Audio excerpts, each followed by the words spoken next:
was getting here. That meant little David's birthday was getting near. Boy, he could hardly wait to see his presents in his birthday cake. But this time was different.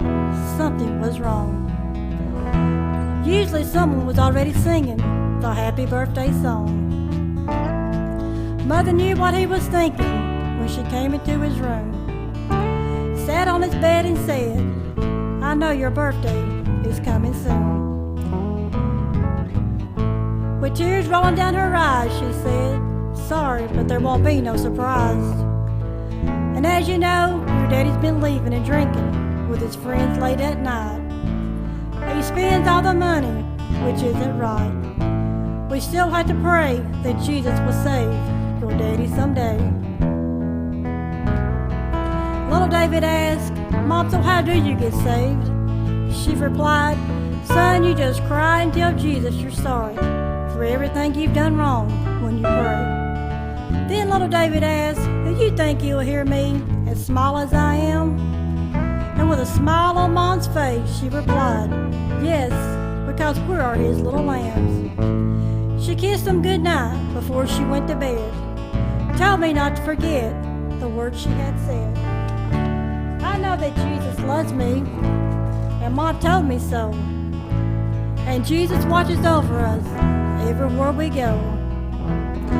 Before I went to sleep that night, I heard the front door slam. Dad came home that night, fussing with Mom, and also wanted to fight. I heard Mama say, "Honey, please don't start tonight. David is trying to sleep. Please be quiet." Dad kept on fussing anyway, and that's when I got on my knees to pray. I said, "Lord, I know I'm only 7, but please will hear what I have to say. To tell you the truth, I really don't know how to pray. I know that you love me, Mom and Daddy too, but now Dad needs to be saved. Isn't there something you can do? And while you're listening, please save my soul. Then I can be like Mama. To heaven I will go. Lord, let it be a better day tomorrow, because my mom has had enough of troubles and sorrows. I guess that's all for now, but please help my daddy somehow." The next night when my dad came in, something was different. On his face was a great big grin. He said, "David, I want you and your mom to come here. I need to tell you something. You don't have to worry about me slamming the door again. I didn't go to the bar this time, you see. I went to a different place.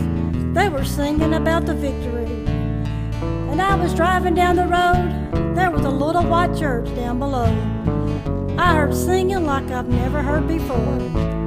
And before I knew it, there to my surprise, I pulled my car over and I stepped inside.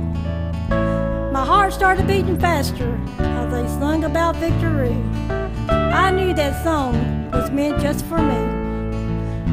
The next thing I knew, I had tears running down my face, feeling God's love all in that place. Then the preacher stood up and said, "Someone needs to pray. To come and let Jesus in your heart today." I went to the altar, knelt down to pray, telling Jesus, "I'm sorry, forgive me today." I believe he heard me because I felt peace in my soul. I just had to come home and let you know. There was little David and Mom with tears running down their face as they hugged their new daddy on little David's birthday.